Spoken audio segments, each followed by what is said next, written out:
உங்கள் ஆன்மீகத்தில் நீ நான். இன்று அட்சய திதி.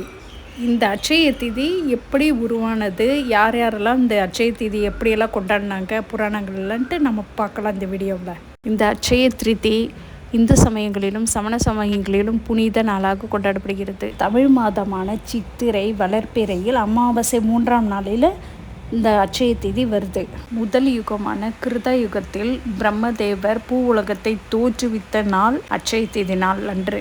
வேதவியாசர் விநாயகரிடம் மகாபாரத இதிகாசத்தை எழுத சொல்லி கட்டளையிட்டாராம். விநாயக பெருமான் தன்னுடைய துதிக்கை ஒன்றை உடைத்து மகாபாரத இதிகாசத்தை எழுதிய நாள் அட்சய திதி நாளன்று தான். அட்சயனா வளர்வதுன்ற ஒரு பொருள். அட்சய திதியில் நம்ம ஒரு பொருள் வாங்கினா பல மடங்காக அது வளரும் என்பது ஐதீகம். அல்ல குறையாத செல்வத்தை அள்ளி தரும் திருநாளாக இந்த நாளை நம்ம கொண்டாடுறோம். அதனால தான் நாம் அட்சய திதி அன்னைக்கு தங்கத்தை வாங்குகிறோம். பாஞ்சால நாட்டில் புரியசஸ்ன்ட்டு ஒரு மன்னன் இருந்தான். அவன் நாட்டில் கடும் வறட்சி, மழையே பெய்யாதால் அதனால் மக்களும் மன்னரும் ரொம்ப வருத்தப்பட்டிருந்தாங்க. இந்த நேரத்தில் பார்த்து அயல் நாட்டு மன்னன் அந்த தேசத்து மீது போர் தொடுத்து வந்தான். அதனால் இந்த மன்னன் என்ன செஞ்சான், தப்பிச்சு தன் மனைவியோடு ஓடி காட்டில் ஒளிஞ்சிக்கிட்டான். காட்டில் சில முனிவர்களை சந்தித்து இதற்கு என்ன காரணம்னு கேட்டார். அப்போது முனிவர்கள் ஞான திருஷ்டியில் மன்னர் பூர்வ ஜென்மத்தில் கொள்ளக்காரராக இருந்ததாகவும் பிறரை வழிபறித்து நிறைய பொருட்களை அபகரித்ததாகவும் சொல்கிறாங்க. இந்த சமயத்திலும் அந்தனர் ஒருவருக்கு தண்ணீர் கொடுத்து உதவியதால் இந்த ஜென்மத்தில் மன்னராக இருக்கிறாருன்னு சொன்னார். இதை கேட்ட மன்னர் தான் செஞ்ச பாவங்களுக்காக கண்ணீர் விட்டு மல்கினார். அதே சமயம் தான் செஞ்ச ஒரு சிறு உதவிக்காக தன்னை மன்னராக படைத்த அந்த கடவுளை நினைச்சு கண்ணீர் விட்டு துதித்தார். பிறகு மன்னர் விஷ்ணுவை நினைத்து காட்டிலே வாழத் தொடங்கினார். ஒவ்வொரு அட்சய திதி என்றும் வெயிலுக்கு நிழல் தந்து நீர் தானம் செய்து கொண்டிருந்த இந்த காட்சியை கண்ட விஷ்ணு பகவான் அவருக்கு நேரில் காட்சி கொடுத்து என்ன வர வேண்டும் என கேட்டார்.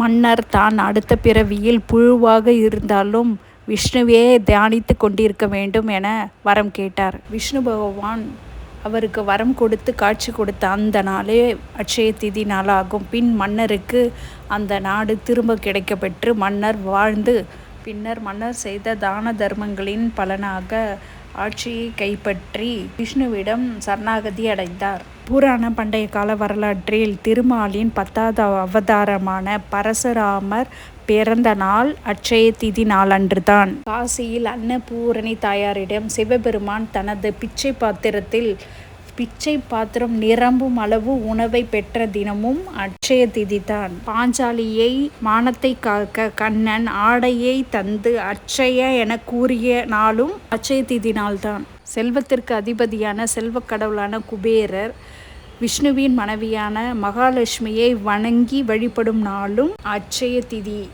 இதை லட்சுமி தந்திரம் என்ற நூல் கூறுகிறது. கிருஷ்ணரின் பால்ய நண்பரான குசேலர் தன் நண்பருக்காக சிறிது அவ்வுளை முடிந்து வைத்து கொண்டு வந்து கிருஷ்ணரிடம் கொடுக்க தயங்கினார். கிருஷ்ணரே அதை வாங்கி அட்சய என கூறியவுடன் கூடில் மாட மாளிகையானதும் அட்சய திதி நாளன்று தான்.